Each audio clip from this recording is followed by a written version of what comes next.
اب قیامت نجات، کامیابی کا راستہ صرف اور صرف حضرت محمد رسول اللہ صلی اللہ علیہ وسلم کا لایا ہوا دین اسلام ہے۔ اللہ تعالیٰ نے انسانوں کے لیے قیامت تک کے لیے دین اسلام کو پسند فرمایا۔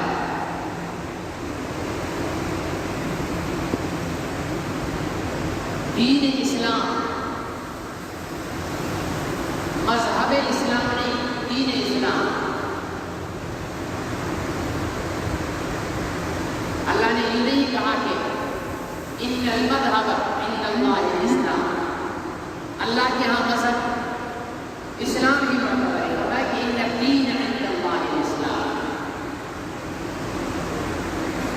اور دوسری جگہ اللہ تعالیٰ نے وَرَضِيتُ لَكُمُ الْإِسْلَامَ مذہبا نہیں فرمایا، وَرَضِيتُ لَكُمُ الْإِسْلَامَ دِينًا۔ مذہب اور دین کے اندر بہت فرق ہے۔ ہندو بھی ایک مذہب ہے، سکھ بھی ایک مذہب ہے، یہودی اور عیسائیت بھی ایک مذہب ہے، بدھ مت بھی ایک مذہب ہے، لیکن یہ دین نہیں ہے۔ مذہب کا مطلب یہ ہوتا ہے کہ چند اعمال اور عبادات،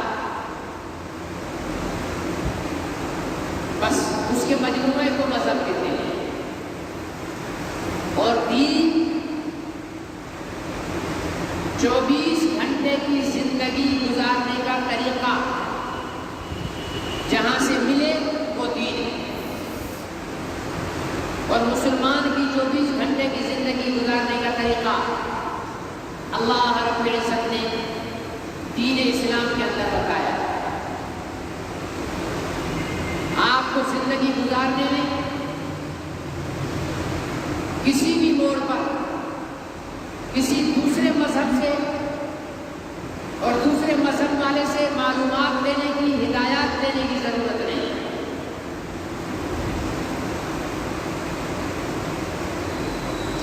آپ نے شادی کرنی ہے، آپ کا مذہب اس کا طریقہ بتائے گا۔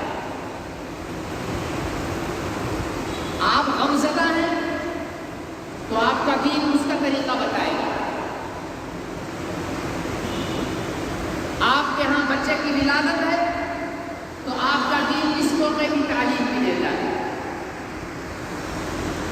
آپ بیمار ہیں تو اس موقع کے لیے بھی آپ کے پاس اپنے دین اسلام میں تعلیمات موجود ہیں۔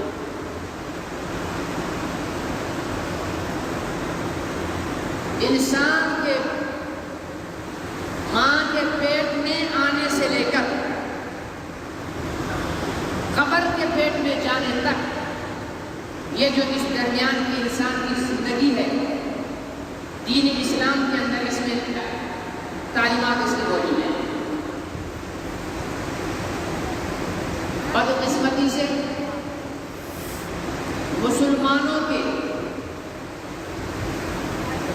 برے اعمال اور برے کردار کی وجہ سے دنیا میں دین اسلام کو بدنام کرنے کی کوشش کی جا رہی ہے۔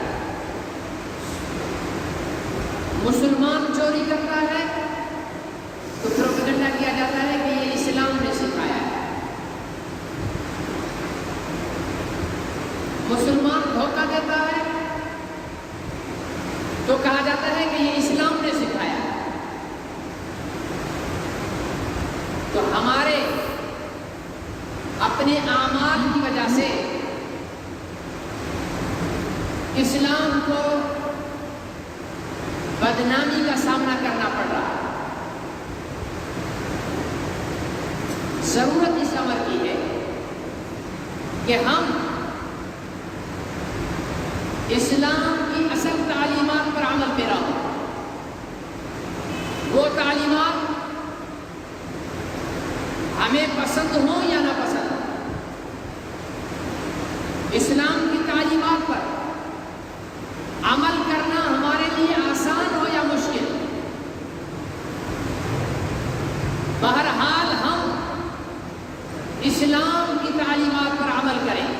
اور اسی میں ہماری کامیابی ہے، اسی میں ہماری عزت ہے۔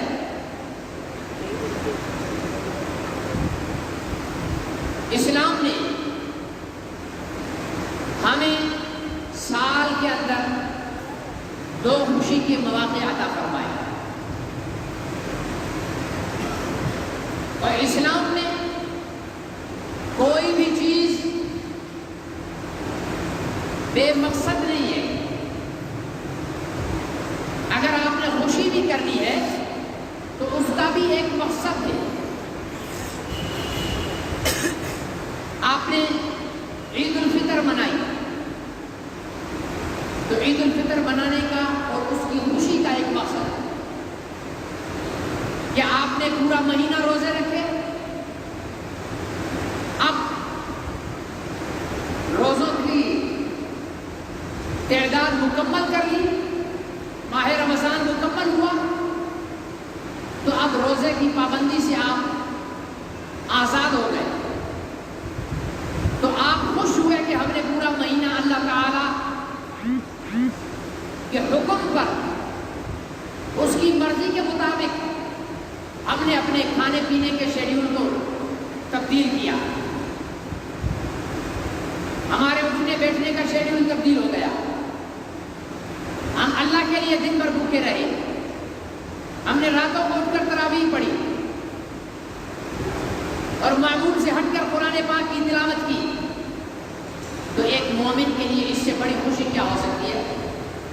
جب پورا مہینہ اس نے اللہ تعالیٰ کی عبادت کی تو اللہ تعالیٰ نے آخر میں انعام کے طور پر فرمایا کہ تم خوش ہو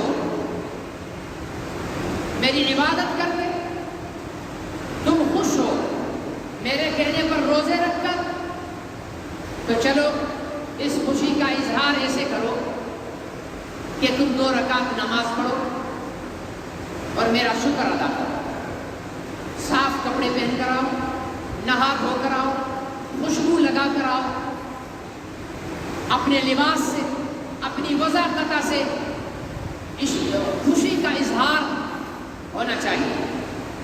تو اس عید کا مقصد رمضان المبارک کے روزوں کی خوشی میں اللہ کا شکر ادا کرنا، اور یہ عید اس کا بھی ایک مقصد ہے، عید الاضحیٰ۔ اس میں اللہ تعالیٰ نے حضرت ابراہیم علیہ السلام کی سنت کو عالم اسلام کے مسلمانوں کے لیے جاری فرما کر ہر مالدار کو پابند بنایا کہ اس عید کے موقع پر جانور خرید کر کے اپنے جانوروں کی قربانی اللہ کی بارگاہ میں پیش کریں۔ لیکن میں نے عرض کیا کہ اللہ نے اسلام کو ہمیں کامل دیا ہے، لیکن ہم مسلمان نامکمل ہیں۔ ہماری قربانیاں ریاکاری کا مجموعہ بنتی جا رہی ہے، دکھلاوے کا مجموعہ بنتی جا رہی ہے۔ حاجی صاحب نے جی بیل لیا ہے، اچھا جی کتنے کا لیا؟ جی 5 لاکھ روپے کا لیا۔ پہلے درجے کے پاگل ہیں حاجی صاحب، بے وقوف ہیں، 5 لاکھ روپے میں ایک قربانی کر رہے ہیں۔ اگر 50 ہزار روپے کے جانور لے لیتے تو 5 لاکھ روپے میں 10 جانور ذبح ہوتے یا نہیں؟ ہو جاتا۔ تو ایک جانور ذبح کرنے میں زیادہ ثواب ہے یا 10 جانور ذبح کرنے میں زیادہ ثواب ہے؟ بولتے نہیں، ایک میں 10 میں، چلو ایسے بتا دیں، ایسے آپ سمجھ جاؤ گے، $1 زیادہ قیمتی یا $10 زیادہ قیمتی ہے؟ ہاں دیکھا، آپ سمجھ آ رہی ہے آپ لوگوں کو۔ تو ایک جانور ذبح کر دیا 5 لاکھ روپے کا لے کر، بڑے بے وقوف ہیں، اتنا بڑا ثواب ضائع کر دیا۔ تمہیں 5 لاکھ روپے میں 10 جانور لے کر اللہ کی رضا، لیکن کیونکہ ہماری جو قربانی کی کا مقصد ہوتا ہے وہ اللہ کی رضا محلے میں بابا کرنے کے لیے جانور خریدا ہے. پہلے لوگ قربانی کے جانور لے آتے تھے, عید کے دن ہی پتا چلتا تھا کہ اوہ انہوں نے بھی جانور لیا ہوا ہے, بس گھر میں رکھ لیا چپ کر کے. بس نہیں ان کو سجا رہے ہیں, نہ ان کو وہ لے کر جا رہے ہیں, گھما رہے ہیں, نہ محلے والوں کو دکھا رہے ہیں. ایک اس کو پتا ہے, ایک اللہ کو پتا ہے, یا جس دن قربانی ہو رہی ہے اس دن پتا ہے. آج جب تک پیسے دے دے کر بچوں کو بولیں گے یہ لو بیٹا محلے میں جا کر گشت لگا کے آؤ گے, حاجی صاحب نے 5 لاکھ روپے کا جانور لیا ہے. ایک بات یاد رکھیے, ہر عمل کے لیے اخلاص نیت شرط ہے. اخلاص نیت کیا ہے؟ اخلاص نیت یہ ہے کہ میں یہ جو عمل کر رہا ہوں یہ میں اپنے رب کو راضی کرنے کے لیے کر رہا ہوں. حدیث پاک میں نبی پاک صلی اللہ علیہ وسلم نے ارشاد فرمایا, قیامت کے دن 3 لوگوں کو اللہ تعالیٰ اپنی عدالت میں پیش کرے گا. ایک مولوی, دوسرا سخی, تیسرا شہید. تینوں کو بلائیں گے. مولوی سے پوچھیں گے 2 خبر تم نے کیا کیا؟ مولوی صاحب کہیں گے حضرت ہم نے تو یا اللہ آپ کے لیے دین میں تبلیغ کی, لوگوں کو دین پہنچایا, وعظ و نصیحت کی, تقاریر کی, آپ کے لیے کی. اللہ تعالیٰ فرمائیں گے تو جھوٹ بولتا ہے, میرے لیے نہیں کیا, تو نے تو اس لیے کیا تاکہ تجھے تیری تقریر پر واہ ملے, تیرے بیان پر واہ ملے. سو تیرے بیان پر لوگوں نے واہ کر دی, اب میں تجھے کچھ نہیں دوں گا کیونکہ تیرا مقصد واہ تھی. فرمایا جائے گا اس کو منہ کے بل گھسیٹ کر جہنم میں ڈال دو. اللہ پناہ عطا فرمائے. سخی کو بلایا جائے گا, تو نے کیا کیا؟ وہ عرض کرے گا یا اللہ میں نے تیرے لیے تیرے نام پر صدقہ و خیرات کیا, تیرے نام پر غریبوں مسکینوں محتاجوں کی مدد کی. اللہ تعالیٰ تو دل کے اندر ان چیزوں کو بھی جانتے ہیں جو ابھی ہمارے دل میں نہیں ہے, یہ ٹھیک ہے نا, ان چیزوں کو بھی جانتے ہیں. اللہ فرمائیں گے تو جھوٹ بولتا ہے کیونکہ تو نے تو جو صدقہ خیرات کیا تھا, غریبوں میں چیزیں بانٹی تھی, وہ تو اس لیے بانٹی تھی تاکہ لوگ تجھے سخی کہیں. لوگوں نے تجھے سخی کہہ دیا, تیری جو نیت تھی وہ پوری ہو چکی, اس لیے میرے پاس سے تجھے کچھ نہیں ملے گا. حکم ہوگا اس کو بھی گھسیٹ کر جہنم میں ڈال دو. آخر میں بلایا جائے گا شہید. شہید آئے گا, تو نے کیا کیا؟ یا اللہ میں نے تیرے راستے میں جہاد کیا, کافروں سے لڑا, کافروں کو قتل کیا, پھر لڑتے لڑتے خود بھی شہید ہو گیا. اندازہ لگاؤ, یعنی وہاں مولوی نے جان تو نہیں دی, سخی نے جان تو نہیں دی, یہ تو سب سے زیادہ قربانی ہو گئی نا کہ اس نے میدان جہاد میں اپنی گردن کٹا دی. یا اللہ میں نے تیرے لیے کیا. اللہ فرمائیں گے جھوٹ, تو نے میرے لیے نہیں کیا. تیرا ارادہ یہ تھا کہ لوگ تجھے بہادر کہیں, لوگ تجھے دلیر کہیں, تو تیری نیت تجھے دنیا میں مل چکی, میں تجھے کچھ نہیں دوں گا. حکم ہوگا کہ اس کو بھی اٹھا کر منہ کے بل جہنم میں پھینک دو. تو میرے بھائی تیرا 5 لاکھ روپے کا یا 10,000 50,000 روپے کا بکرا کیا حیثیت رکھتا ہے؟ جنہوں نے گردنیں کٹوا دی, جنہوں نے ساری زندگی باز و نصیحت کی, جنہوں نے ساری زندگی غریبوں کی مدد کی, ایک نقطے پہ آ کر سب کا سب رائے گاں چلا گیا کہ اللہ کی رضا مقصود نہیں تھی. اپنی نیتیں درست کر لو, ہر عمل اللہ کی رضا کے لیے کرو. نماز پڑھو تو مقصد یہ نہ ہو کہ میں دکاندار ہوں, نماز پڑھوں گا, مارکیٹ کی مسجد میں بہت سارے لوگ دیکھیں گے, کہیں گے یار اچھا نمازی آدمی ہے, یہ دھوکہ نہیں دے گا, ٹھیک ہے نا, لوگوں کو الو بنا کر اور لوٹنا شروع کر دیا. تو یہ نماز کیا نماز ہوئی؟ نماز ہو, روزہ ہو, حج ہو, زکوٰۃ ہو,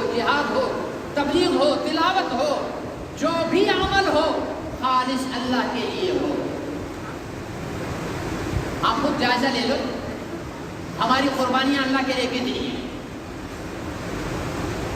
ہماری قربانی نشو و نما، ہماری قربانی نام و نمود، دکھاوا، ریا، لوگوں کی واہ واہ۔ جس کو دیکھو جانور کے ساتھ کھڑا ہوا سیلفی لے رہا ہے، جس کو دیکھو۔ ان دونوں میں جانور کون سا ہے؟ مالک جانور ہے یا وہ جانور ہے؟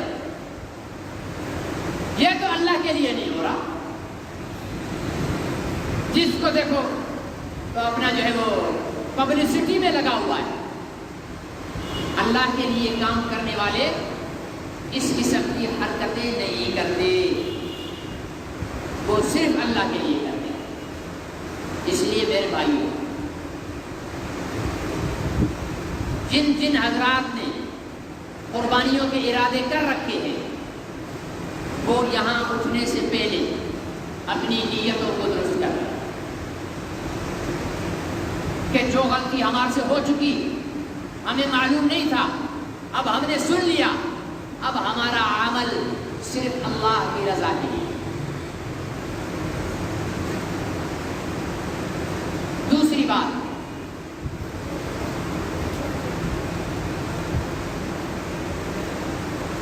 یہ ساری عیدیں،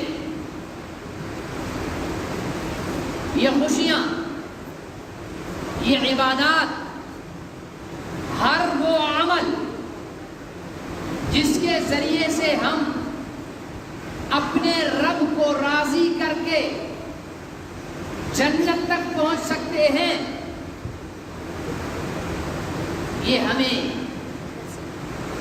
اللہ تعالی نے خود دیے ہیں یا کسی ذریعے سے ملا ہے؟ فرمائیے، اللہ سے خود لیا آپ لوگوں نے؟ کس ذریعے سے؟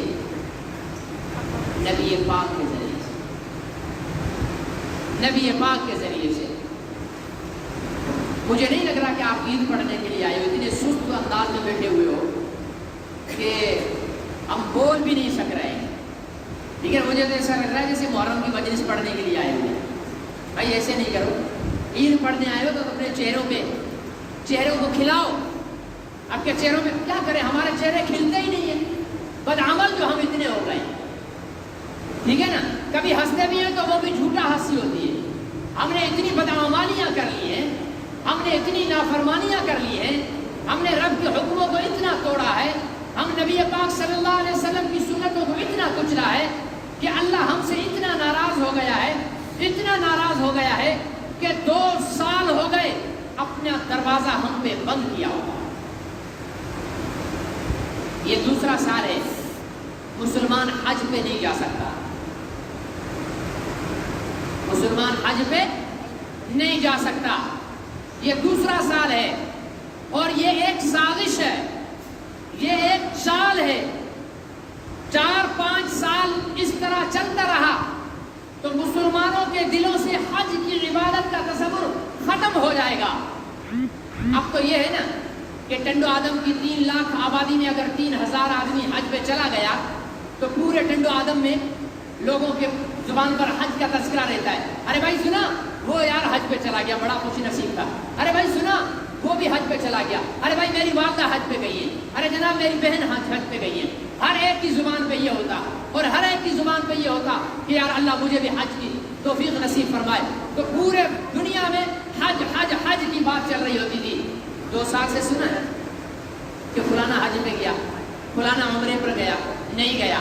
اور یہ ایک چال کے ذریعے مسلمانوں سے، کیونکہ مسلمانوں کا عالمی سطح پر سب سے بڑا اور مضبوط، بے شک بے جان صحیح، میں نہیں کہتا کہ وہ حج والا اجتماع مسلمانوں کا اتنا جاندار ہے، اگر اتنا جاندار ہوتا تو یہود و نصارہ اس اجتماع کو دیکھ کر ہی برباد ہو جاتے، لیکن بے جان ہی صحیح، لیکن ایک افرادی قوت جمع ہوتی تھی، ایک شکل میں جمع ہوتی تھی، ایک لباس میں جمع ہوتی تھی۔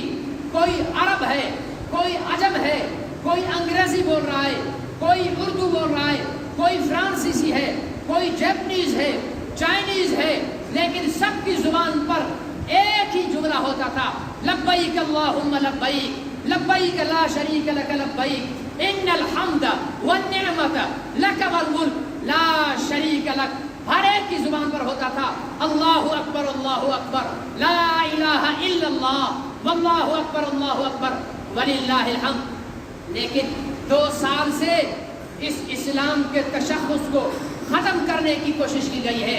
کیوں کرنے کی کوشش کی گئی ہے؟ یہ یوں ہی نہیں ہوئے. فیصلے میرے رب کی طرف سے ہوتے ہیں. جب میرا رب یہ چاہتا ہے کہ میں اپنے نافرمان بندوں کو سزا دوں، میں اپنے نافرمان بندوں کو سزا دوں، تو میرے بھائیوں پھر سب سے پہلے رب اپنے دروازوں کو بند کر دیتا ہے. دروازے کیسے بند ہوتے ہیں؟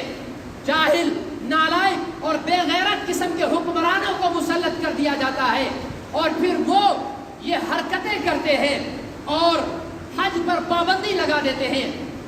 اس سے بڑی کیا ناراضگی ہوگی؟ یہ رب کی ناراضگی کی انتہا ہے. ناراض ہوتا ہے نا، کوئی ناراض ہوتا ہے باپ، تو وہ معافی کا گنجائش رکھتا ہے کہ چلو ٹھیک ہے، بیٹھا ہے آفس میں، دروازہ کھول کے رکھوں، آ کر بیٹا مجھ سے معافی مان لے گا. وہ باپ کتنا ناراض ہوگا جو اپنے کمرے کا دروازہ بند کر دے اور کہہ دے کہ خبردار میرے دروازے تک بھی نہیں آنا. میرے بھائیوں، وہ رب جو ماؤں سے زیادہ محبت کرنے والا ہے، وہ رب جو ایک آخری لمحے میں ساری زندگی اس بنی اسرائیلی نے اس رب کی نافرمانی کی تھی، جسے بستی والوں نے اٹھا کر جنگل میں پھینک دیا تھا، اور اس نے جب سب طرف دیکھا، دائیں بائیں آگے پیچھے اوپر نیچے کوئی نظر نہیں آیا، وہ نافرمان جس نے ساری زندگی سرکشی میں گزاری، ساری زندگی بغاوت میں گزاری، وہ شخص جب بستی والے رشتہ دار اس کو پھینک کر چلے گئے تو اس نے اللہ سے ایک درخواست کی، کہا یا اللہ بنتا تو نہیں کہ میں تجھ سے معافی مانگوں، کیوں کہ میں نے کوئی عمل ایسا کیا ہی نہیں کہ میں تجھ سے معافی مانگ سکوں، جس کے ذریعے میں تجھ سے کوئی کلام کر سکوں.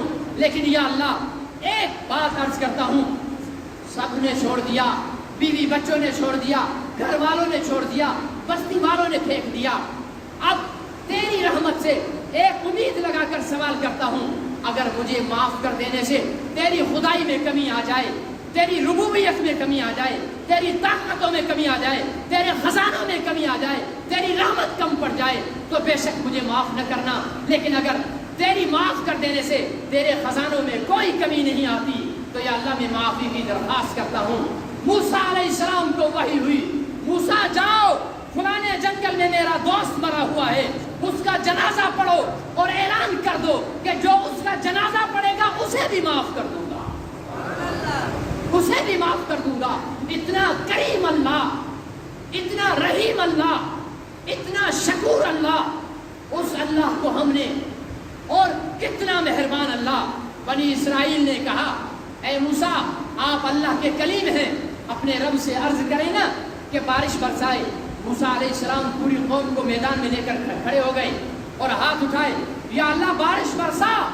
اللہ نے کہا اس مجمع میں میرا دشمن کھڑا ہے، اس مجمع میں میرا دشمن ہے، میں اس سے میری دشمنی اتنی ہے کہ اس ایک کی وجہ سے اپنے کلیم کی دعا بھی نہیں مانوں گا، اپنے کلیم کی دعا بھی نہیں مانوں گا. اسے کہو کہ مجمع سے نکلے. حضرت موسیٰ علیہ السلام نے مجمع سے کہا کہ بھائی تم میں کون ہے وہ اللہ کا دشمن، کون ہے وہ بدبخت جس کی وجہ سے بارش رکی ہوئی ہے، نکل جاؤ جلدی سے مجمع سے. تو جو تھا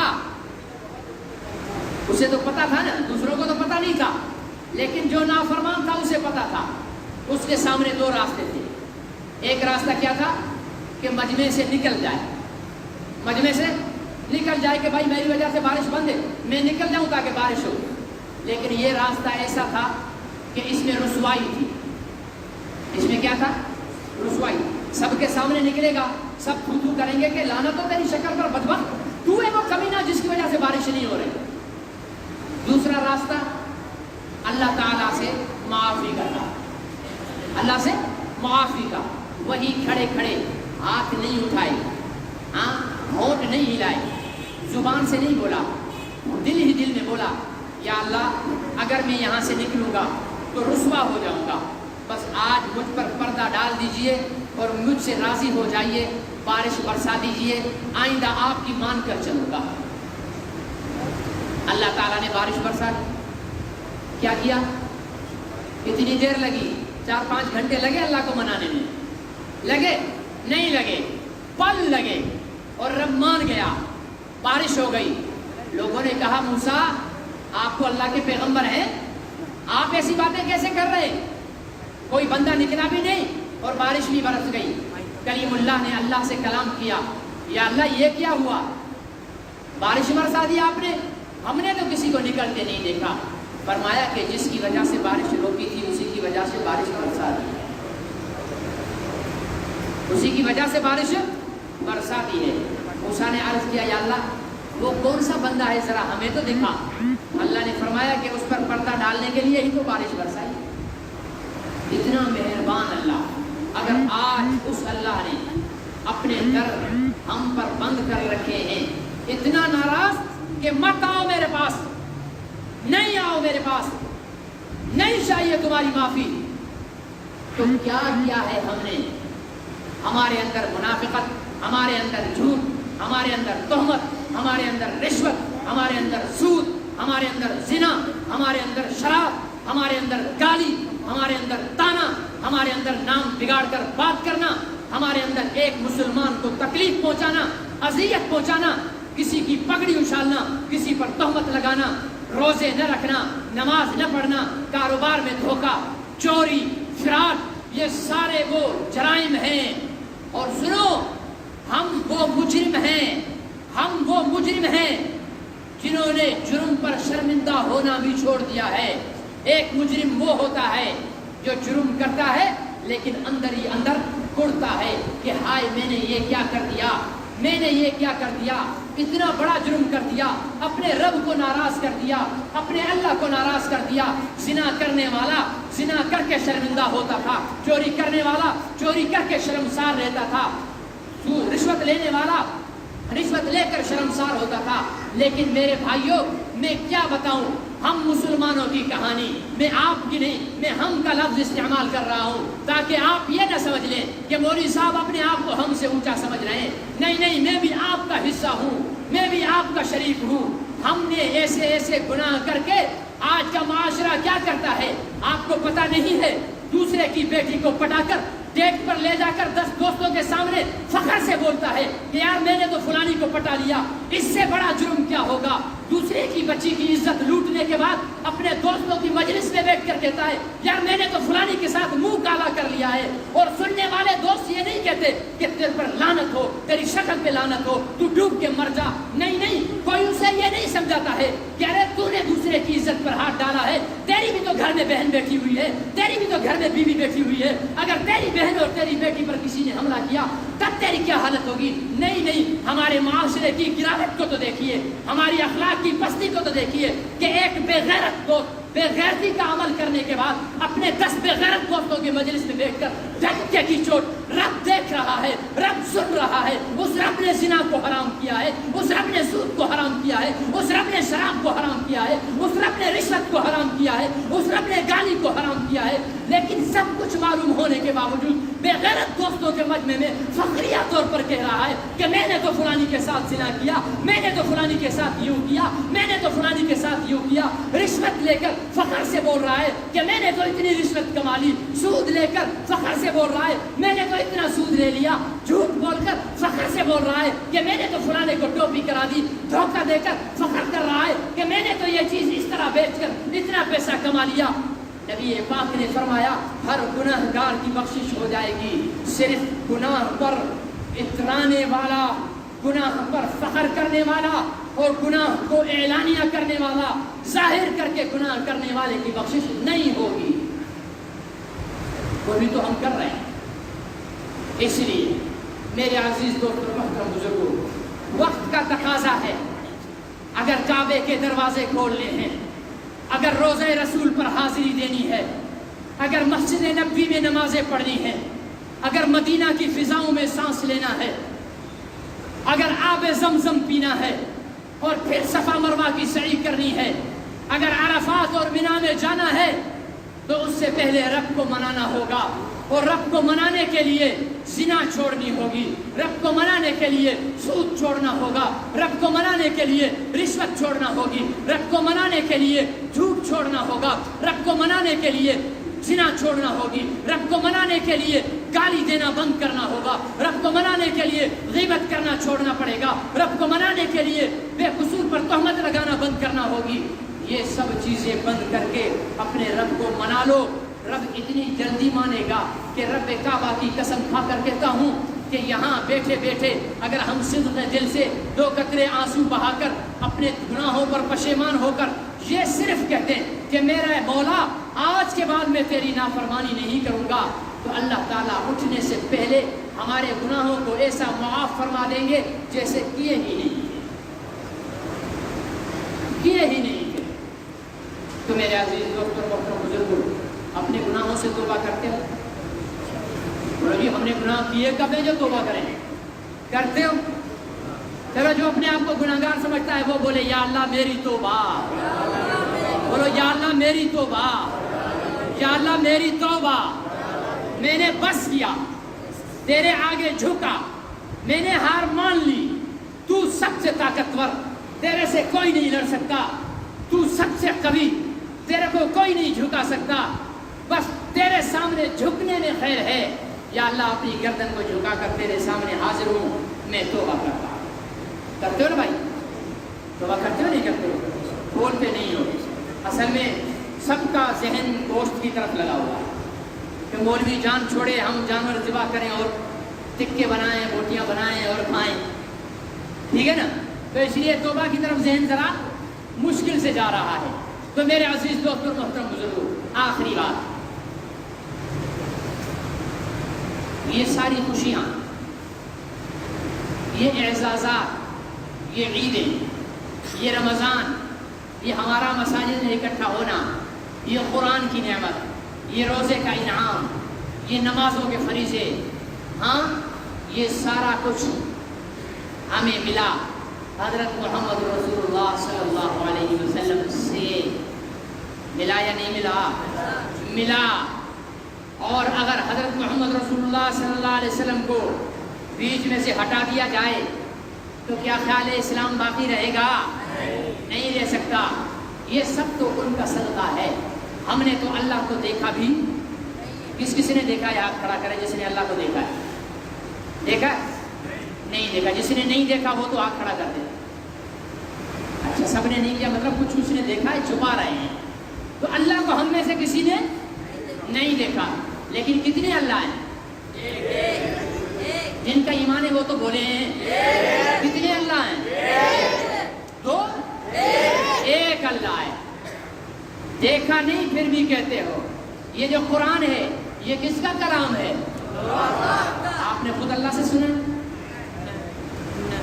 نہیں۔ نیکیاں کرنے پر کیا ملے گا؟ ثواب کے بدلے کیا ملے گا؟ جنت۔ جنت مانگتے ہو نہیں مانگتے ہو؟ اللہم انی اسألک الجنہ، اللہم انی اسألک الجنہ۔ جہنم نہیں دیکھی لیکن کیا کہتے ہو؟ اللہم انی اعوذ بک من النار، یا اللہ جہنم کی وقنا عذاب النار، کہتے ہو نہیں کہتے ہو؟ وقنا عذاب النار، جہنم سے پناہ مانگتے ہو، جنت کا سوال کرتے ہو، قرآن کو اللہ کا کلام مانتے ہو، اللہ کی ذات کو ایک مانتے ہو۔ یہ سب کچھ ہمیں بتایا کس نے؟ جس کو پیار ہے محبت سے نام لو، کس نے؟ محمد الرسول اللہ۔ محبت سے بولو، کس نے؟ محبت کرتے ہو تو بولو، نہیں کرتے ہو تو عید پڑھنا بھی فضول ہے، مل کر بولو کس نے؟ محمد الرسول اللہ۔ تبھی تو سیدنا صدیق اکبر نے کہا کہ میں اللہ سے بھی زیادہ محبت محمد رسول اللہ سے کرتا ہوں۔ کیوں؟ کہ یہ محمد رسول اللہ ہی تو ہے جس نے اتنے پیارے اللہ کی پہچان مجھے دی ہے۔ اتنی پہچان میرے عزیز دوستوں اور محترم بزرگوں، ہمارے پاکستان کے اندر اس محمد عربی صلی اللہ علیہ وسلم کے ساتھ ایک سوچی سمجھی سازش کے تحت ڈرامہ رچایا جا رہا ہے، اس کی عزت اور ناموس کا سودا کیا جا رہا ہے اور اس کے گستاخوں کو پاکستان میں مسلط کرنے کی کوشش کی جا رہی ہے اور پیغمبر علیہ الصلوۃ والسلام کی ختم نبوت کے لیے اس ملک میں راستوں کو تنگ بنایا جا رہا ہے۔ میں بہت کوشش کرتا ہوں کہ میں کسی حکمران کے خلاف نہ بولوں، کیونکہ ہمارے ہاں ایک ٹائٹل بن چکا ہے کہ جو مولوی حکمران کے خلاف بولے گا وہ سیاسی مولوی کہلائے گا۔ تو میرے عزیز دوست اور محترم بزرگوں، بے شک حکمران کتنی بھی مہنگائی کر لیں مجھے کوئی فرق نہیں پڑتا، میں تو مولوی ہوں، ویسے بھی چندوں پر پڑھنے والا ہوں، آپ نے ہی مجھے پہنچا دینا ہے۔ پیٹرول مہنگا ہو جائے کوئی پرواہ نہیں، دنیا کی کوئی بھی چیز ہو جائے ہمیں کوئی اس سے سروکار نہیں ہے، ہر چیز ہمیں قبول ہے۔ ہم حکمرانوں پر دنیاوی معاملات پر تنگ نہیں کرتے، لیکن جب پیغمبر علیہ الصلوۃ والسلام کی عزت اور ناموس اور آپ کے تاج ختم نبوت کی طرف حکمرانوں کے ہاتھ بڑھتے ہیں اور پیغمبر علیہ الصلوۃ والسلام کے ناموس کو غیر محفوظ بنانے کی سازشیں کی جاتی ہیں، تب رب محمد کی قسم ہماری زبان رک نہیں پاتی ایسے حکمرانوں کو بے غیرت کہتے ہوئے۔ آپ پیپلز پارٹی کے ہوں گے تب عمران خان سے آپ کو اختلاف ہوگا، آپ مسلم لیگ کے ہوں گے تب آپ کو عمران خان سے اختلاف ہوگا، آپ جمعیت علماء کے ہوں گے تب آپ کو عمران خان سے اختلاف ہوگا، آپ JUP کے ہوں گے تب آپ کو عمران خان سے اختلاف ہوگا، آپ جماعت اسلامی کے ہوں گے تب آپ کو اختلاف ہوگا، لیکن میں ان میں سے کسی جماعت کا کارکن نہیں ہوں، میں تو محمد عربی کی ختم نبوت کا نوکر ہوں، میں تو محمد عربی کی ختم نبوت کا چوکیدار ہوں، میں تو ناموس رسالت کا چوکیدار ہوں۔ میری محبت کی ابتدا بھی محمد ہے، میری محبت کی انتہا بھی محمد ہے، میری زندگی کی ابتدا بھی محمد ہے، میری زندگی کی انتہا بھی محمد ہے۔ دنیا والے مجھے گالی دے دیں برا نہیں لگے گا، دنیا والے میری ماں کو گالی دے دیں برا نہیں لگے گا، دنیا والے میرے باپ کو گالی دے دیں برا نہیں لگے گا، لیکن جب دنیا والے محمد عربی صلی اللہ علیہ وسلم کی ذات عالی پر انگلی اٹھانے کی کوشش کریں گے، رب محمد کی قسم ان لوگوں کے لیے میں اتنا خطرناک بن جاؤں گا کہ کوئی بم اتنا خطرناک نہیں ہوگا جتنا محمد کا غلام ان کے لیے خطرناک ہے۔ میرے عزیز دوستوں اور محترم بزرگوں، سوچنے کی بات ہے، میں عمران خان سے پوچھتا ہوں پاکستان کے تعلیمی نصاب سے اصحاب محمد کے سبجیکٹ کیوں ختم کیے گئے ہیں؟ صحابہ اکرام میں سب سے پہلے محافظ ختم نبوت سیدنا صدیق اکبر کا سبجیکٹ میٹرک کی کتابوں سے کیوں نکالا جا رہا ہے؟ عمر فاروق کا سبجیکٹ کیوں نکالا جا رہا ہے؟ عثمان غنی کا سبجیکٹ کیوں نکالا جا رہا ہے؟ میں پوچھتا ہوں چلو یہ تو صحابہ ہیں، یہ تو صحابہ ہیں، صحابہ کو نبی کے غلام ہیں، کیا ہیں؟ بولتے نہیں ہو؟ صحابہ بنے ہی اس لیے کہ وہ محمد کے غلام ہیں۔ چلو یہ تو صحابہ ہیں، یہ تو اس کے غلام ہیں، تم نے محمد عربی کی ختم نبوت کا سبجیکٹ بھی کیوں نکال دیا؟ قوم کو کیا پڑھانا چاہتے ہو؟ قوم کو کیا سکھانا چاہتے ہو؟ قوم کے پاکستان کی سب سے عالمی طوائف ملالہ، اس کو ہماری کتابوں میں ایک قومی ہیرو کے طور پر پیش کیا جا رہا ہے۔ کیا پیغام دینا چاہتے ہو؟ تم پاکستان کی بچیوں کو ملالہ کے نقش قدم پر چلانا چاہتے ہو؟ عمران خان صاحب، آپ اپنی پنکی پیرنی کو ملالہ کے نقش قدم پر چلاؤ، نہ میری بیٹی چلے گی، نہ میری بہن چلے گی، نہ میری بیوی چلے گی۔ صحیح ہے یا غلط ہے؟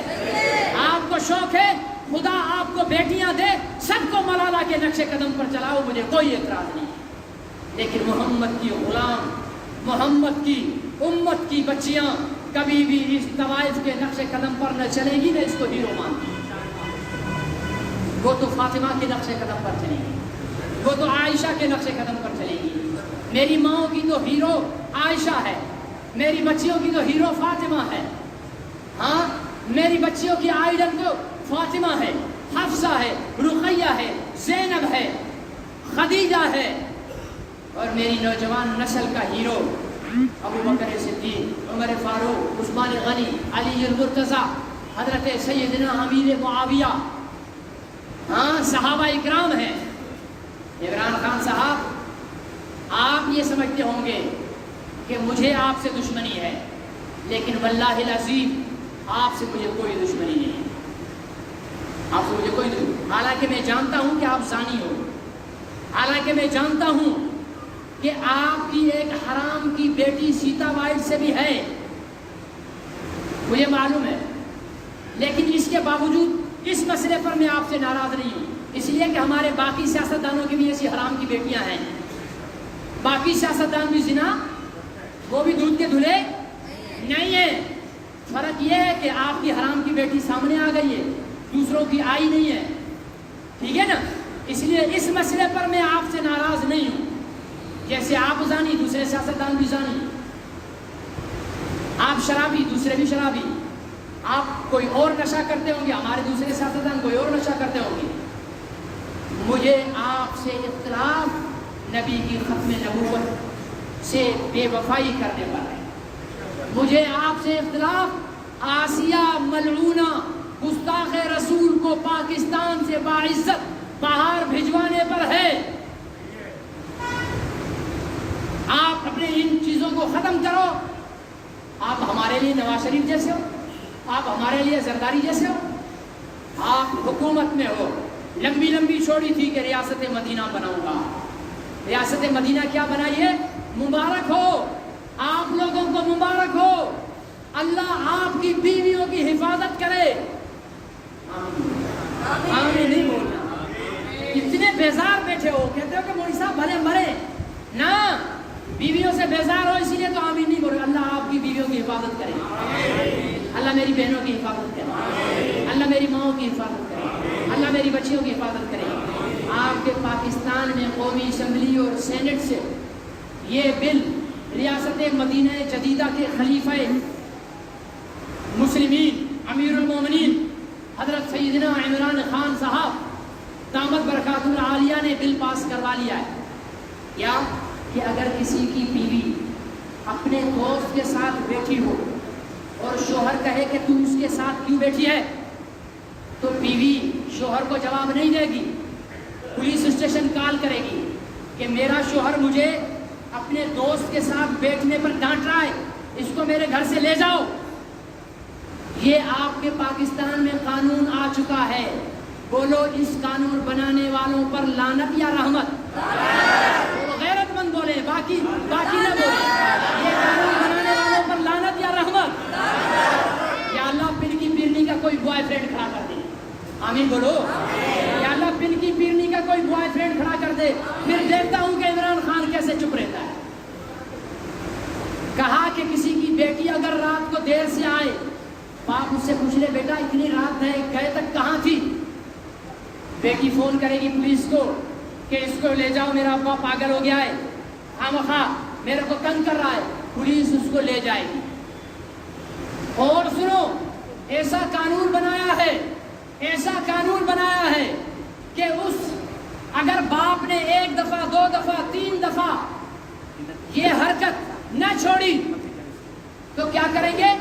اس کے ہاتھ میں ایک کڑا ڈال دیا جائے گا، اس کے ہاتھ میں کڑا ڈال دیا جائے گا، اس کڑے میں جی پی ایس سم ہوگی، اس سم میں مانیٹر کیا جائے گا، یہ جب بھی گھر جائے گا اس کو پکڑا جائے گا۔ آپ کا کیا خیال ہے؟ ایسا قانون ہونا چاہیے؟ ہونا چاہیے؟ بیویوں سے تنگ نہ رہو، وہ آپ کی عزت و آبرو ہے، بیٹیوں سے تنگ نہ ہو، وہ آپ کی عزت و آبرو ہے، ہم انشاءاللہ اپنی بیٹیوں کی بھی عزت کا تحفظ کریں گے، نہیں کرنا ہے، اپنی بیویوں کی عزتوں کا تحفظ بھی کریں گے، اپنی ماں کی عزتوں کا بھی تحفظ کریں گے۔ مزے کی بات سنو، مزے کی بات، پیپلز پارٹی اور پی ٹی آئی مخالف ہیں نا، ایک دوسرے کے مخالف ہیں نا، مسلم لیگ اور پیپلز پارٹی اور پی ٹی آئی یہ آپس میں مخالف ہیں، لیکن اس شیطانی بل لانے میں تینوں پارٹیوں نے ووٹ دیا ہے، مطلب بے غیرت تینوں پارٹیوں میں، بولو اس بل میں ووٹ دینے والا ایم این اے کون ہے؟ بے غیرت، بولو بولو، اس بل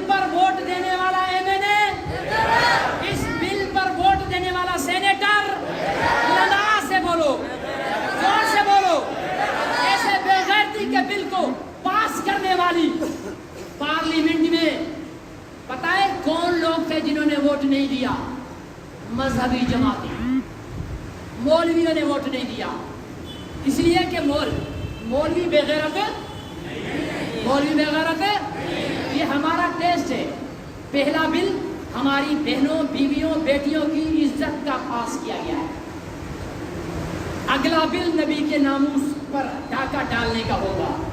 لیکن ہم یہ عہد کریں، اگر عمران خان نے نبی کی عزت اور ناموس اور ختم نبوت کے ساتھ کھیلنے کی اور ان کے خلاف کوئی ناپاک بل لانے کی کوشش کی تو ہم اس کا مقابلہ کریں گے۔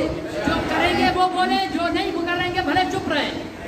نبی کی عزت کے لیے، نبی کے ناموس کے لیے، نبی کے تاج ختم نبوت کے تحفظ کے لیے اگر حکمرانوں نے طاقت استعمال کرنے کی کوشش کی تو ان کے سامنے، طاقت کے سامنے جھک جاؤ گے؟ اس طاقت کے سامنے دب جاؤ گے؟ گھروں میں بیٹھ جاؤ گے؟ نہیں بیٹھیں گے۔ تم ہر ظلم کر لو، تم ہر مہنگائی بڑھا لو، ہم خاموش رہیں گے۔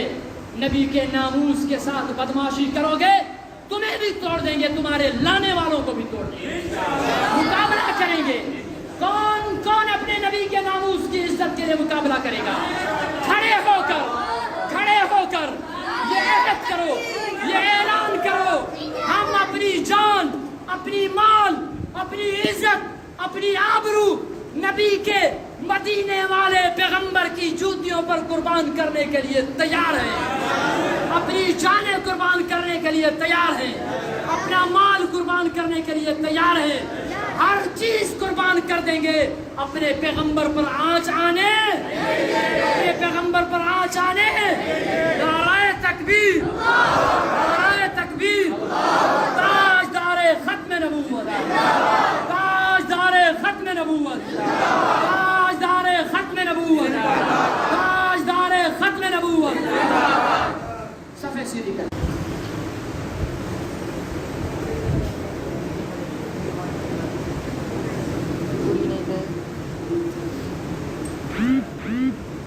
مل کر کھڑے ہو، درمیان میں خالی جگہ نہ چھوڑو۔ صفحے بالکل سیدھی ہونی چاہیے۔ اور باہر والے حضرات اس بات کا خاص خیال رکھ لیں کہ مسجد کے محراب کی حد سے آگے نہ لے لیں۔ اگر مسجد کی محراب کے ساتھ کھڑے ہوں گے، امام سے آگے کھڑے ہوں گے تو ان کی نماز نہیں ہوگی۔ روڈ پر بھی صفحے سیدھی رکھیں، مسجد میں بھی صفحے سیدھی رکھیں۔ سب سیدھی کرنا یہ نماز کا حصہ ہے۔ یہ 2 رکعت نماز عید الاضحیٰ واجب ہے، اس میں 6 تکبیرات زائد ہوتی ہیں۔ پہلی تکبیر جو تکبیر تحریمہ ہوتی ہے وہ کر کے ہم ہاتھ باندھ لیں گے اور ثنا پڑھیں گے، پھر ہاتھ اٹھا کر تکبیر کہیں گے اور ہاتھ چھوڑ دیں گے، پھر دوسری تکبیر کہہ کر ہاتھ چھوڑ دیں گے، پھر تیسری تکبیر کہہ کر ہاتھ باندھ لیں گے اور سورہ فاتحہ اور سورت پڑھیں گے۔ اس کے بعد رکوع سجدے سے پھر ہم دوسری رکعت میں جب اٹھیں گے تو پہلے سورہ فاتحہ اور سورت پڑھیں گے اور اس کے بعد ہاتھ اٹھا کر ایک تکبیر کہیں گے، ہاتھ چھوڑ دیں گے، پھر دوسری تکبیر کہہ کر ہاتھ چھوڑ دیں گے، پھر تیسری تکبیر میں بھی ہاتھ چھوڑ دیں گے اور چوتھی تکبیر رکوع میں جانے کے لیے ہوگی۔ شرعی مسئلہ ہے کہ اگر بڑے اجتماع میں نماز کے اندر کوئی غلطی ہو جائے تو وہ سہو معاف ہے، اس لیے بدمزگی یا شور مچانے کی ضرورت نہیں ہے۔ اللہ غلطی سے حفاظت فرمائے۔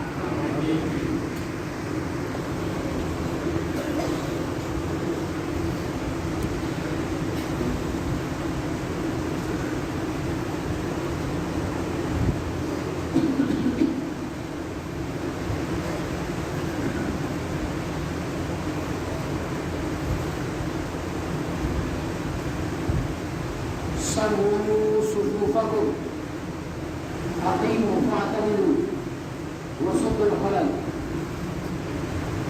الله أكبر۔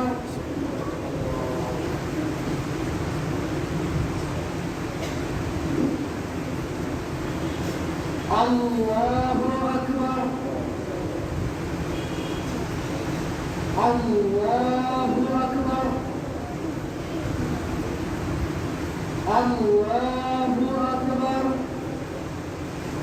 الحمد لله رب العالمين الرحمن الرحيم مالك يوم الدين إياك نعبد وإياك نستعين اهدنا الصراط المستقيم صراط الذين أنعمت عليهم غير المغضوب عليهم ولا الضالين.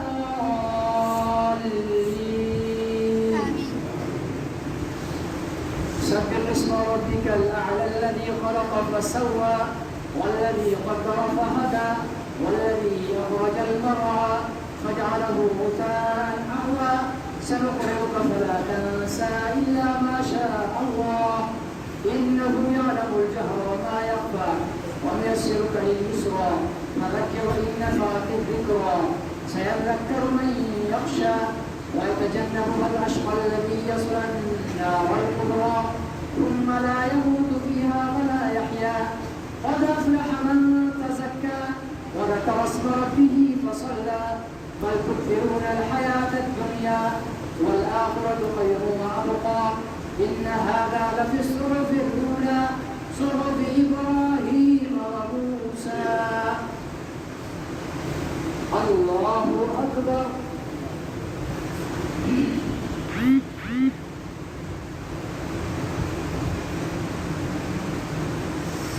سمع الله لمن حمده. الله أكبر.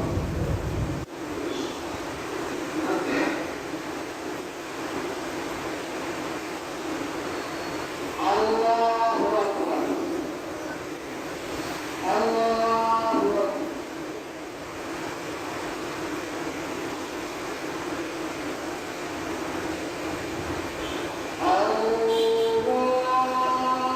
أكبر.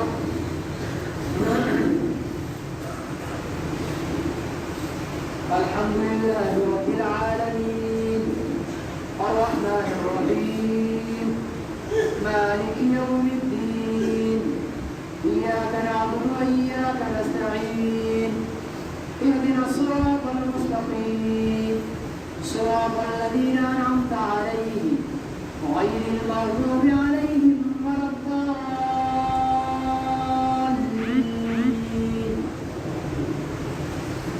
هل أتاك حديث الغاشية وجوه يومئذ خاشعة عاملة ناصبة تصلى نارا حامية تسقى من عين آنية ليس لهم طعام إلا من ضريع لا يسمن ولا يغني من جوع وجوه يومئذ ناعمة لسعيها راضية في جنة عالية لا تسمع فيها لاغية فيها عين جارية فيها سرر مرفوعة وأكواب موضوعة ونمارق مصفوفة وزرابي مبثوثة أفلا ينظرون إلى الإبل كيف خلقت وإلى السماء كيف رفعت وإلى الجبال كيف نصبت وإلى الأرض كيف سطحت فذكر إنما أنت مذكر لست عليهم بمسيطر إلا من تولى وكفر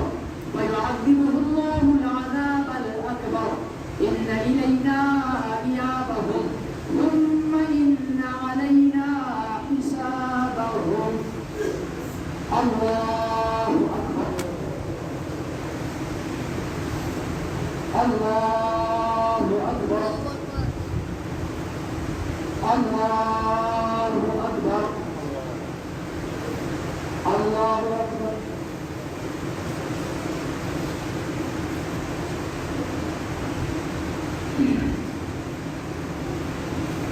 سمع الله لمن حمده.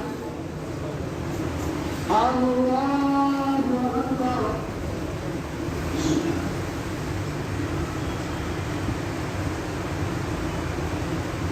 الله أكبر.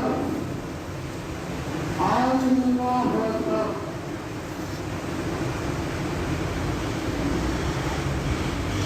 الله أكبر.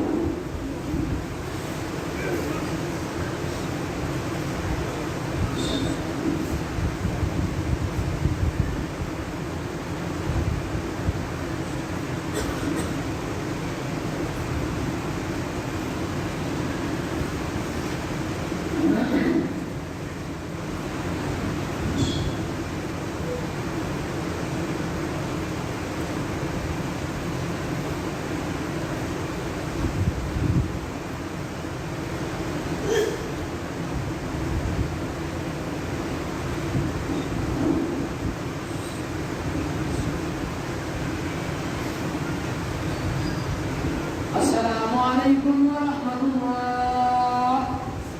السلام عليكم ورحمة الله.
الله أكبر الله أكبر الله أكبر الله أكبر لا إله إلا الله والله أكبر الله أكبر ولله الحمد. الحمد لله أستعينه وأستغفره ونعوذ بالله من شرور أنفسنا ومن سيئات أعمالنا. من يهده الله فلا مضل له ومن يضلله فلا هادي له. ونشهد أن لا إله إلا الله وحده لا شريك له. ونشهد أن سيدنا محمدا عبده ورسوله أرسله بالحق بشيرا ونذيرا وداعيا إلى الله بإذنه وسراجا منيرا بين يدي الساعة. من يطع الله ورسوله فقد رشد ومن يعصهما فإنه لا يضر إلا نفسه ولا يضر الله شيئا. الله أكبر الله أكبر لا إله إلا الله والله أكبر الله أكبر ولله الحمد. عن بريدة رضي الله تعالى عنه قال كان النبي صلى الله عليه وسلم لا يخرج يوم الفطر حتى يطعم ولا يطعم يوم الأضحى حتى يصلي. الله أكبر الله أكبر لا إله إلا الله والله أكبر الله أكبر ولله الحمد. وعن عائشة رضي الله تعالى عنها قالت إن أبا بكر دخل عليها وعندها جاريتان في أيام منى تدفقان وفي رواية تغنيان بما تفاولت الأنصار يوم بعاث والنبي صلى الله عليه وسلم متغش فانتهرهما أبو بكر فكشف النبي صلى الله عليه وسلم عن وجهه وقال دعهما يا أبا بكر فإنها أيام عيد وفي رواية يا أبا بكر إن لكل قوم عيدا وهذا عيدنا. الله أكبر الله أكبر لا إله إلا الله والله أكبر الله أكبر ولله الحمد. عن أبي سعيد الخدري رضي الله تعالى عنه قال كان النبي صلى الله عليه وسلم يخرج يوم الفطر والأضحى إلى المصلى فأول شيء يبدأ به الصلاة ثم ينصرف فيقوم مقابل الناس والناس جلوس على صفوفهم فيعظهم ويوصيهم ويأمرهم وإن كان يريد أن يقطع بعثا قطعه أو يأمر بشيء أمر به. الله أكبر الله أكبر لا إله إلا الله والله أكبر الله أكبر ولله الحمد. عن جابر بن سمرة رضي الله تعالى عنه قال صليت مع رسول الله صلى الله عليه وسلم العيدين غير مرتين ولا مرتين بغير إذن بغير أذان ولا إقامة.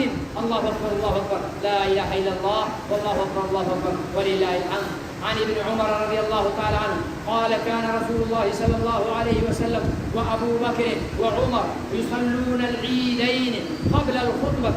الله أكبر الله أكبر لا إله إلا الله والله أكبر الله أكبر ولله الحمد. عن أبي سعيد الخدري رضي الله تعالى عنه قال رسول الله صلى الله عليه وسلم في أضحى أو فطر إلى المصلى فمر على النساء فقال يا معشر النساء تصدقن فإني أريدكن أكثر من أهل النار. فقلنا وبما يا رسول الله صلى الله عليه وسلم؟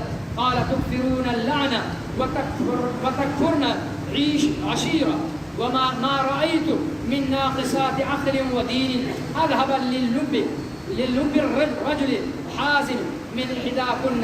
قلنا وما نقصان ديننا وعقلنا يا رسول الله؟ قال أليس شهادة المرأة نصف شهادة الرجل؟ قلنا بلى. فقال ذلك من نقصان عقلها. قال أليس إذا حاضت لم تصلي ولم تصم؟ قلنا بلى يا رسول الله. قال فذلك من نقصان دينها. الله أكبر الله أكبر، لا إله إلا الله، والله أكبر الله أكبر ولله الحمد. عن أنس بن مالك رضي الله تعالى عنه قال قدم النبي صلى الله عليه وسلم المدينة ولهم يومان يلعبون فيهما، فقال ما هذا اليومان؟ قالوا كنا نلعب فيهما في الجاهلية. وقال رسول الله صلى الله عليه وسلم قد أبدلكم الله بهما خيرا منهما يوم الأضحى ويوم الفطر. الله أكبر الله أكبر، لا إله إلا الله، والله أكبر الله أكبر ولله الحمد. عن البراء بن عازب رضي الله تعالى عنه أن النبي صلى الله عليه وسلم نوبل يوم العيد قوسا فخطب عليه. وعن عطاء مرسلا أن النبي صلى الله عليه وسلم كان إذا خطب يعتمد على عنزته اعتمادا. الله أكبر الله أكبر، لا إله إلا الله، والله أكبر الله أكبر ولله الحمد. وعن جابر رضي الله تعالى عنه قال كان النبي صلى الله عليه وسلم إذا كان يوم عيد خالف الطريق. وعن البراء قال خطبنا النبي صلى الله عليه وسلم يوم النحر فقال إن أول ما نبدأ به في يومنا هذا أن نصلي ثم نرجع فننحر منه فمن عمل ذلك فقد أصاب سنتنا، ومن ذبح قبل أن نصلي فإنما هو شاة لحم عجله لأهله ليس من النسك في شيء. الله أكبر الله أكبر، لا إله إلا الله، والله أكبر الله أكبر ولله الحمد. وعن جندب بن عبد الله البجلي رضي الله تعالى عنه قال رسول الله صلى الله عليه وسلم من ذبح قبل الصلاة فليذبح مكانها أخرى، ومن لم يذبح حتى صلينا فليذبح على اسمه.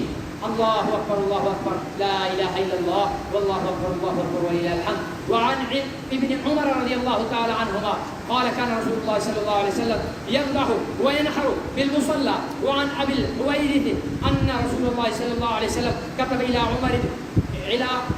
عمرو بن حزم وهو بنحران عجل الأضحى وأخر الفطر. قال الله أكبر الله أكبر، لا إله إلا الله، والله أكبر الله أكبر ولله الحمد. وعن جابر قال كان رسول الله صلى الله عليه وسلم لا تذبحوا إلا مسنة إلا أن يعصر عليكم فتذبحوا جذعة من ضأن. وعنه أن النبي صلى الله عليه وسلم قال البقرة عن 7 وجزء عن 7. الله أكبر الله أكبر، لا إله إلا الله، والله أكبر الله أكبر ولله الحمد. وعن أم سلمة رضي الله تعالى عنها قال رسول الله صلى الله عليه وسلم إذا دخل العشر وأراد بعضكم أن يضحي فلا يمس من شعره وبشره شيئا. وفي رواية إذا رأى هلال ذي الحجة وأراد أن يضحي فلا يأخذ من شعره ولا من أظفاره. الله أكبر الله أكبر، لا إله إلا الله، والله أكبر الله أكبر ولله الحمد. وعن جابر قال ذبح النبي صلى الله عليه وسلم يوم الذبح كبشين أقرنين أملحين موجعين فلما وجههما قال إني وجهت وجهي للذي فطر السماوات والأرض على ملة إبراهيم حنيفا وما أنا من المشركين إن صلاتي ونسكي ومحياي ومماتي لله رب العالمين لا شريك له وبذلك أمرت وأنا من المسلمين. اللهم منك ولك عن محمد وأمته بسم الله والله أكبر ثم ذبح. الله أكبر الله أكبر، لا إله إلا الله، والله أكبر الله أكبر ولله الحمد. وعن أنس قال ضحى رسول الله صلى الله عليه وسلم بكبشين أملحين أقرنين ذبحهما بيده وسمى وكبر. قال رأيته واضعا قدمه على صفاحهما ويقول بسم الله والله أكبر. وعن علي قال نهى رسول الله صلى الله عليه وسلم أن نضحي بأرض القرن والأذن.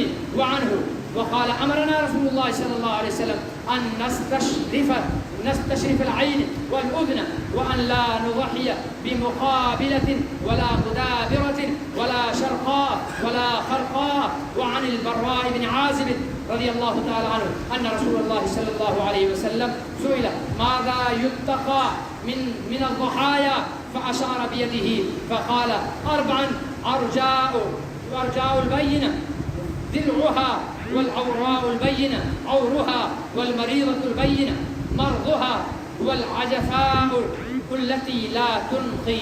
الله أكبر الله أكبر لا إله إلا الله والله أكبر الله أكبر ولله الحمد.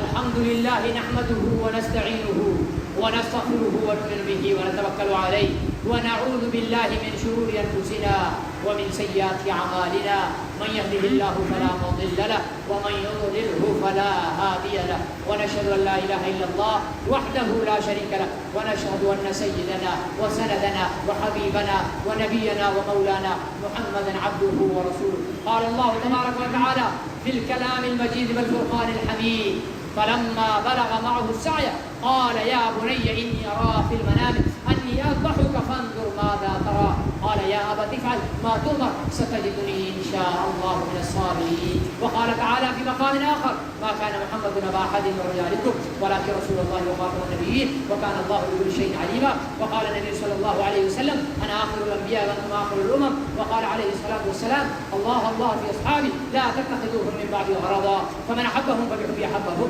ومن أبغضهم فببغضي أبغضهم وخير القرون قرني ثم الذين يلونهم ثم الذين يلونهم والسلطان المسلم العادل ظلم الله في الأرض ونهانا سبحان الله فلاحنا الله. اللهم أعز الإسلام بالإمام العادل اللهم أعز الإسلام والمسلمين اللهم أعز الإسلام والمسلمين اللهم أعز الإسلام والمسلمين اللهم انصر عساكر الإسلام اللهم انصر عساكر الإسلام اللهم انصر طالبان اللهم انصر طالبان في الأفغان اللهم انصر طالبان في الأفغان اللهم انصر إخواننا المجاهدين في الأفغان اللهم انصر إخواننا المجاهدين في فلسطين اللهم انصر إخواننا المجاهدين في كشمير اللهم انصر إخواننا المجاهدين في كل مكان وزمان. اللهم اخذل وأهلك الكفرة والمشركين والمرتدين والملزائين واليهود والنصارى والهنود وجميع أصحاب النبي والشافعين. اللهم شتت شملهم اللهم مزق جمعهم اللهم دمر ديارهم اللهم خرب بلادهم اللهم مزقهم كل ممزق اللهم خذهم مقاتل المقتدر اللهم خالف بين كلمتهم وزلزل أقدامهم وانزل بهم باسك الذي لا ترده عن القوم المجرمين. اللهم لا مانع لما أعطيت ولا معطي لما منعت ولا راد لما قضيت ولا ينفع ذا الجد منك الجد. اللهم إنا نعوذ برضاك من سخطك وبمعافاتك من عقوبتك ونعوذ بك منك لا نحصي ثناء عليك أنت كما أثنيت على نفسك. اللهم اغفر للمؤمنين والمؤمنات والمسلمين والمسلمات والف بين قلوبنا واصلح ذات بيننا واهدنا سبل السلام وبارك لنا في أسماعنا وأبصارنا وقواتنا وقلوبنا وأزواجنا وذرياتنا وتب علينا إنك أنت التواب الرحيم. اللهم إنا نسألك موجبات رحمتك وعزائم مغفرتك والغنيمة من كل بر والسلامة من كل إثم. لا تدع لنا ذنبا إلا غفرته ولا هما إلا فرجته ولا دينا إلا قضيته ولا مريضا إلا شفيته ولا مبتلا إلا عافيته ولا ضالا إلا هديته ولا حيرانا إلا دللته ولا ولدا إلا رحمته ولا شابا إلا أصلحته ولا مجاهدا في سبيلك إلا نصرته ولا حاجة من حوائج الدنيا والآخرة هي لك رضا ولنا فيها صلاح إلا قضيتها ويسرتها يا رب العالمين يا أكرم المكرمين يا أرحم الراحمين يا ذا الجلال والإكرام. ربنا آتنا في الدنيا حسنة وفي الآخرة حسنة وقنا عذاب النار وقنا عذاب القبر وقنا عذاب الحشر وقنا عذاب الميزان وادخلنا الجنة مع الأبرار يا عزيز يا غفار يا رب العالمين. ربنا تقبل منا إنك أنت السميع العليم وتب علينا يا مولانا إنك أنت التواب الرحيم. سبحان ربك رب العزة عما يصفون وسلام على المرسلين والحمد لله رب العالمين. وصلى الله تعالى على نبينا محمد وآله وصحبه وسلم.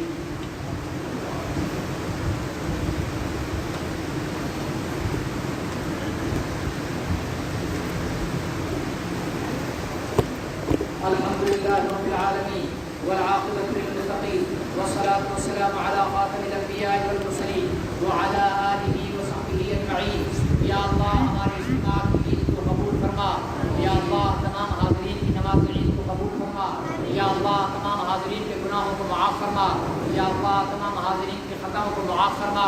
یا اللہ حاضرین میں سے جن کے والدین حیات کے خدمت کی توفیق نصیب فرما یا اللہ جن کے والدین فوت ہو چکے ان کی مغفرت فرما یا اللہ حاضرین کے عزیز و اقارب میں سے جو فوت ہو چکے ان سب کی مغفرت فرما آج کے دن ان سب کی مغفرت فرما ان کی قبروں کو جنت کے باغوں میں سے باغ بنا یا اللہ حاضرین میں سے جو بیمار ہیں انہیں صحت و عافیت عطا فرما تندرستی عطا فرما یا اللہ معذوری والی بیماری سے یا اللہ موذی بیماری سے سب کی حفاظت فرما یا اللہ سب کی حفاظت فرما یا اللہ سب کی حفاظت فرما یا اللہ محتاجی سے سب کی حفاظت فرما یا اللہ مفلسی سے سب کی حفاظت فرما یا اللہ مفلسی سے سب کی حفاظت فرما تنگستی سے سب کی حفاظت فرما گناہوں سے سب کی حفاظت فرما یا اللہ برے اعمال سے حفاظت فرما یا اللہ نیک اعمال کی توفیق نصیب فرما یا اللہ تمام حاضرین کو 5 وقت کا نمازی بنا دے یا اللہ تمام حاضرین کو 5 وقت کا نمازی بنا دے یا اللہ تمام حاضرین کو بار بار حج مبرور عطا فرما تمام حاضرین کو بار بار حج بیت اللہ کی سعادت نصیب فرما تمام حاضرین کو بار بار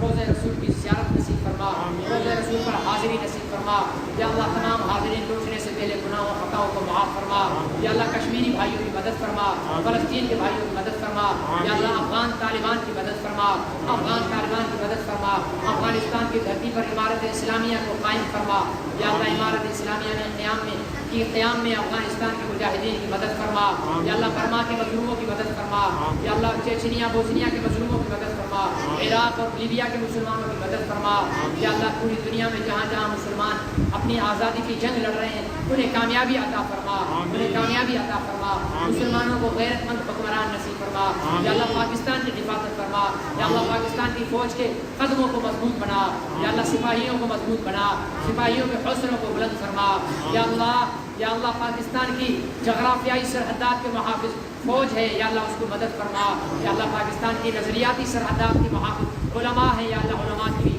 مدد فرما علماء کی حفاظت فرما پاکستان کی طرف ٹیڑھی نظر سے دیکھنے والوں کو تباہ و برباد فرما پاکستان میں ختم نبوت کے جھنڈے کو سرنگو کرنے والوں کو تباہ و برباد فرما یا اللہ پاکستان کی دھرتی پر ختم نبوت کا جھنڈا ہمیشہ بلند رکھ یا اللہ ختم نبوت کا عرب ہمیشہ بلند رکھ یا اللہ ہمیں توفیق نصیب فرما ہمیں جھنڈا بلند رکھنے کی توفیق نصیب فرما یا اللہ پاکستان کو ختم نبوت کا مضبوط قلعہ بنا پاکستان کو قادیانیت کا قبرستان بنا مصطفیٰ رسول کا قبرستان بنا قادیانیت کی تباہی کا ذریعہ پاکستان کو بنا یا اللہ پاکستان سے تمام قادیانیوں کو ریست و نابود فرما ختم فرما یا اللہ حکمرانوں میں سیاستدانوں میں فوج میں عدلیہ میں پولیس میں جس ادارے میں بھی قادیانیوں کے حامی بیٹھے ہوئے ہیں ان سب کو ذلیل و خوار فرما ان کو تباہ و برباد فرما ان کو تباہ و برباد فرما یا اللہ صحابہ اکرام کی عزت و عظمت کے جھنڈے بلند فرما یا اللہ صحابہ اکرام پر بھونکنے والوں کو ہدایت نصیب فرما یا اللہ اگر ان کے مقدر میں ہدایت نہیں ہے